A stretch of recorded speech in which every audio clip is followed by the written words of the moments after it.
Hello there, Jose Rodriguez here. It is the 16th of June, rather late Friday night. I just had to answer a comment here on video because I think this will actually apply to many of the viewers. But before I start, today I found out that Nathan had developed a little bit of a fever, and I'm hoping he really gets over this before we have to go on Sunday. He plays so hard, such a physical little boy that he wears himself out, forgets about eating, forgets about drinking, and ends up getting a little bit sick. He's a very thin guy, so I don't know whether his fortitude is strong enough to fight any kind of little illness, but he seems to get sick quite often, and I'm hoping that he is fine by Sunday because this is all about him. All right, the question was, Jose, I have a Pro 100, my monitor is calibrated, and I am very happy with the color prints, but my black and whites have a reddish cast unless I use black and gray inks only. I am assuming you are talking about printing through black and white mode through the Canon printer driver. Well, if that solves the problem, then do that, okay, right off the bat. But if you want to print using all of the colors to composite tonal ranges from black to white that are linearly neutral, then you really have to consider some other avenue. Now, when I got my first Pro 100, I too was experiencing slight color casts on my black and white prints. Yes, this is something you will not be able to even tell on a color print, but when you're printing neutral prints, yes, it's very easy to detect when you have something that is not perfectly neutral. So all I can say is that when I then created a custom profile, the problem went away. The other solution is to print with black and white mode. Okay. So it is something that exists. I don't know if it's within the actual OEM color profile for, say, PhotoLuster and some of the other papers that they include in the driver. Are they really spot on? Maybe they are, maybe they're not. I really didn't spend too much time trying to discover what the cost was. I just created new profiles. And I think this is where he's leading. So then he says, will print calibration, custom profiling, with something like a spider print correct this? Well, I don't know anything about spider print, but I do use X-Rite calibrators, and they are the best. Spider has a kind of medium level, whereas X-Rite is the industry standard. And so, I cannot comment how good or accurate spider products are.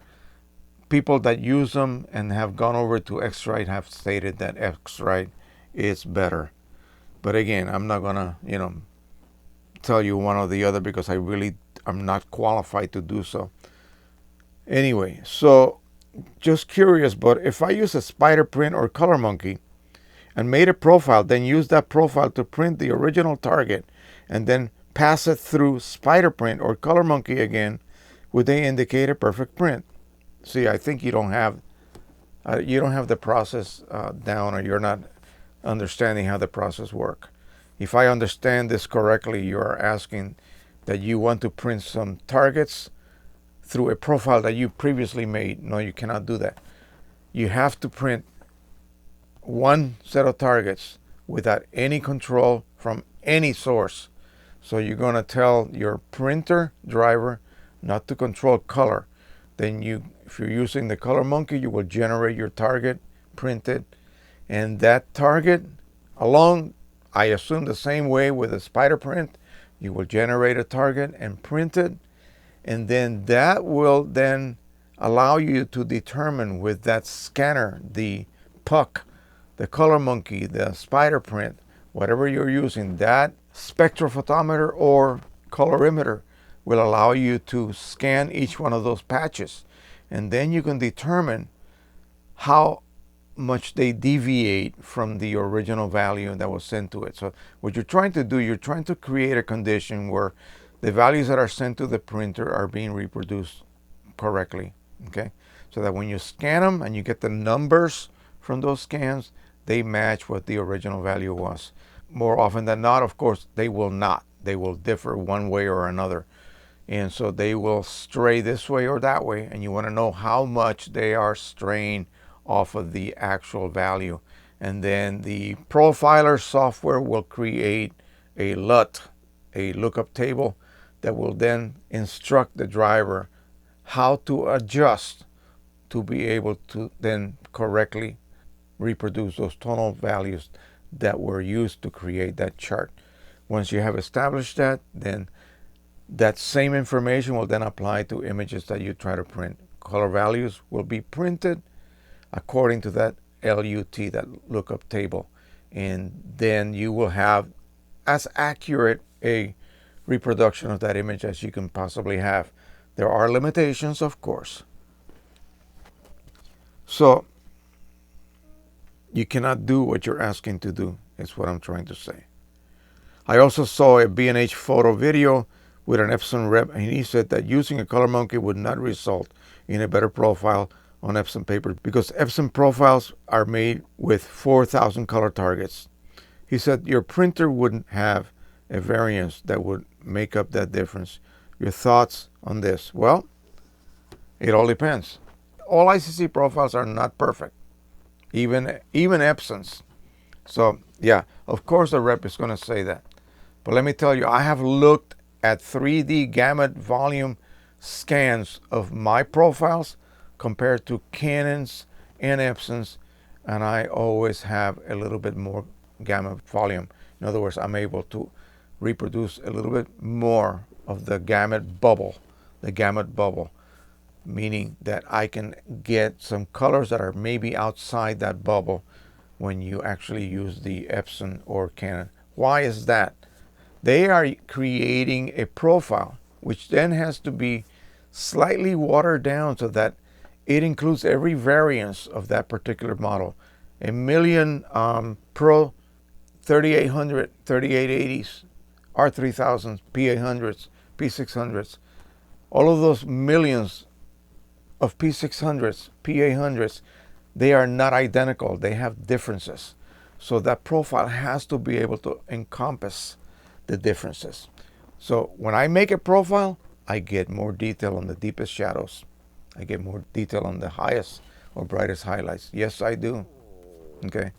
And I'm using a lowly color monkey. So, take that to the bank. Now,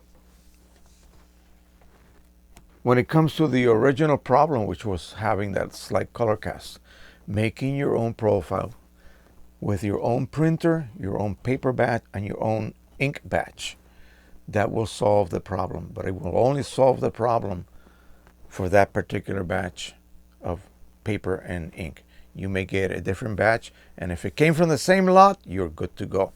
If the ink came from the same lot, you're good to go. But even the huge, most famous ink makers and paper makers, they do have variations. Will you see that? Actually physically be able to discern a difference between this batch of paper, that batch of paper, this batch of ink, that batch of ink? Probably not with your human eyes. That would require instruments to actually take readings, spectrophotometers to take readings of the surfaces of these patches. That's the only way they can tell if there is any difference between one batch of ink and the other. But long story short, to make this as short as possible, I tend to talk too much. Make your own profile. Try, if you can afford it, get yourself a Color Monkey photo. Use the newest software there is available for it. Create your own profile. So I recommend to this gentleman, to consider getting a Color Monkey photo, and then go ahead. Don't start creating profiles for dozens and dozens of papers. Pick a couple of papers that get along really well with your Pro 100. You love printing black and whites, so create yourself a profile for that paper that you use for those black and white prints, and you will be amazed at what you get. There's also a little hidden nugget inside that software for the Color Monkey photo. It allows you to make a secondary profile on top of that one, basically using a troublesome image, an image that may have certain colors that do not allow you to easily reproduce them. And then you can use that image to generate a set of custom targets that you can then create a profile based upon that first profile, and then you save it as a second profile. Maybe that's what he was asking about. I'm not too sure. But yes, you can do that. But to print targets, no, you don't use a profile to print targets.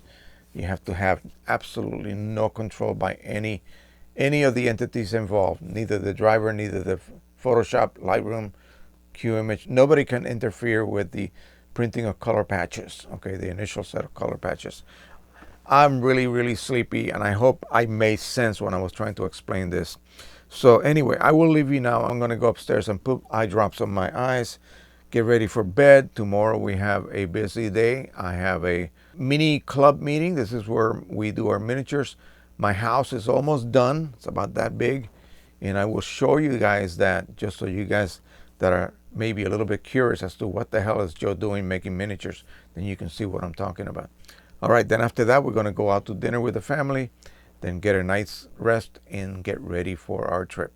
All right, thank you once again. Don't forget to subscribe, share, and like. And until the next time, happy printing, everybody. Bye-bye.